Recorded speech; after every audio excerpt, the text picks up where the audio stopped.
안녕하세요. 오늘은요, 이태문 선생님의 아주 흥미로운 분석을 바탕으로 바다 하나를 사이에 둔 두 나라, 일본과 한국의 노래 이야기를 해볼까 합니다. 바로 일본의 엔카와 한국의 트로트인데요. 이 두 장르가 공통적으로 노래하는 주제, 항구에 대한 이야기입니다. 그렇죠. 항구라는 공간 생각해보면 참 묘해요. 언제나 누군가는 떠나고 또 누군가는 기다리는 것이잖아요. 배는 떠나고 사람은 남고 그 사이를 채우는 파도 소리에는 이별의 아픔도 있지만 언젠가 다시 만날 거라는 희망도 함께 일렁였죠. 근데 참 이상하죠? 엔카도 트로트도 똑같이 항구에서 이별하고 그리워하는 노래를 부르는데 막상 들어보면 그 느낌이 확 달라요. 왜일까요? 오늘 저희가 파고들 질문이 바로 이겁니다. 도대체 왜 두 노래는 이렇게 다른 감정을 담게 되었을까요? 그 감정의 바닷속으로 지금부터 함께 들어가 보시죠. 자, 우선 일본의 엔카부터 만나볼게요. 엔카가 노래하는 항구를 제대로 이해하려면요, 시간을 좀 거슬러 올라가야 합니다. 바로 메이지 시대 일본으로요. 그곳에서 엔카의 정서가 어떻게 싹틉는지 한번 살펴보겠습니다. 그럼 엔카가 뭐냐? 메이지 시대에 사회가 막 정신없이 변할 때 거리의 소리꾼들이 부르던 노래에서 시작됐어요. 이게 처음부터 그냥 사랑 노래가 아니었고요. 당시 시대의 아픔이나 사회 비판 같은 걸 담아냈던 꽤나 저항적인 장르였죠. 자, 이 부분이 정말 중요합니다. 엔카라는 감정이 태어난 배경인데요. 1853년 미국의 시커먼 증기선, 바로 그 유명한 흑선이 나타나서 일본의 쇄국 정책을 강제로 끝내버립니다. 이건 뭐 엄청난 충격이었겠죠. 이 사건이 일본 근대화의 시작이면서 동시에 아주 깊은 국가적인 트라우마가 된 거예요. 엔카가 노래하는 항구는 바로 이 개항의 상처를 고스란히 품고 있는 공간인 셈입니다.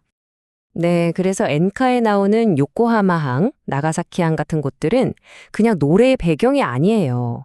외세에 의해 문을 열어야만 했던 그 충격과 급격한 근대화의 상처를 아름다운 슬픔으로 감싸 안는 하나의 무대 같은 거죠. 아픔을 낭만으로 승화시키는 거예요. 1968년에 크게 히트했던 블루 라이트 요코하마라는 곡이 딱 좋은 예입니다. 이 노래에 나오는 요코하마 항구의 푸른 불빛, 이건 근대 도시의 세련됨과 낭만을 보여주면서도 그 화려함 뒤에 숨겨진 깊은 외로움을 동시에 비추고 있거든요. 바로 이거예요. 상처를 곱씹는 게 아니라 아름다운 체념으로 받아들이는 것. 이게 엔카의 핵심 정서입니다. 자, 그럼 이제 바다를 건너서 한국으로 와보겠습니다. 우리 트로트가 노래하는 항구는 엔카와는 어떻게 다를지, 그 감정의 온도가 어떻게 다른지 한번 느껴보시죠. 트로트는 우리에게 너무나 익숙하죠. 이별의 한, 그리고 고된 삶 속에서도 어떻게든 희망을 이야기하는 우리 서민들의 노래입니다. 그런데 트로트가 노래하는 항구는요, 엔카보다 훨씬 더 구체적이고, 날 것 그대로의 역사를 짊어지고 있습니다. 해방 후에 귀국선이 닿았던 바로 그곳, 한국전쟁 때 피난민들이 몰려들었던 부산항, 그리고 가족들 먹여 살리려고 해외로 떠나야 했던 우리 아버지, 어머니들의 눈물이 밴 곳. 여긴 낭만의 공간이 아니라 생존의 공간이었던 거죠. 바로 이 지점이 트로트의 가장 큰 특징이라고 할 수 있어요. 엔카처럼 슬픔을 아름답게 포장하거나 낭만적으로 그리지 않아요. 슬픔은 그냥 지독하게 현실적이에요. 하지만 정말 중요한 건 그 슬픔에 주저앉지 않는다는 겁니다. 언젠가는 반드시 다시 만날 거라는 아주 강력한 희망으로 나아가는 거죠. 그 희망의 정소가 담긴 노래가 바로 조용필의 돌아와요 부산항에입니다.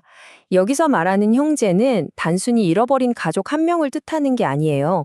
일본으로 건너간 제일교포, 전쟁 때문에 헤어진 이산 가족, 이 분단된 민족 전체를 향해서 제발 돌아와 달라고 외치는 아주 거대한 염원이 담긴 노래였죠.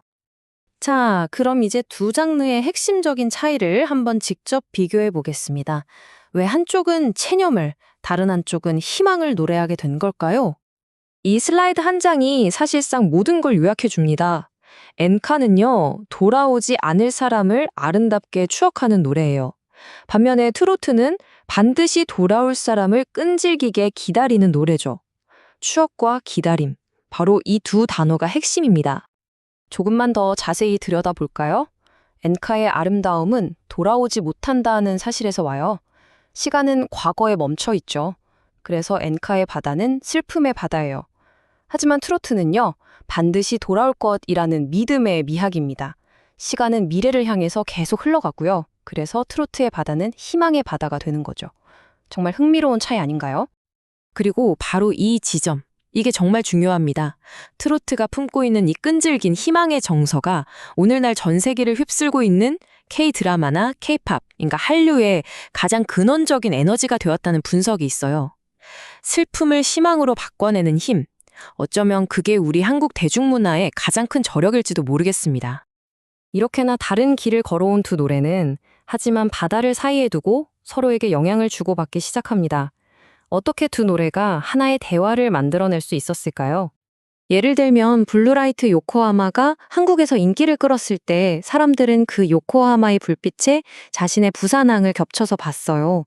반대로 돌아와요 부산항에는 일본에서 한국의 엔카라고 불리면서 엄청난 감동을 줬죠.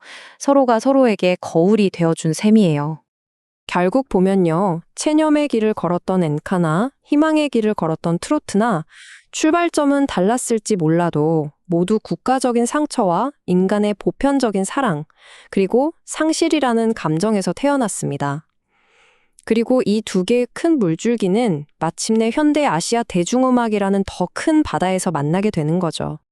결국 엔카와 트로트의 한국 노래는 서로 다른 방식으로 그리움이라는 인간의 가장 오래된 감정을 노래하고 있었던 겁니다. 오늘 이야기를 들으시면서 여러분은 어떤 항구의 불빛을 떠올리셨나요? 그 불빛은 추억의 등불인가요? 아니면 희망의 등불인가요? 한 번쯤 생각해 볼 만한 질문인 것 같습니다.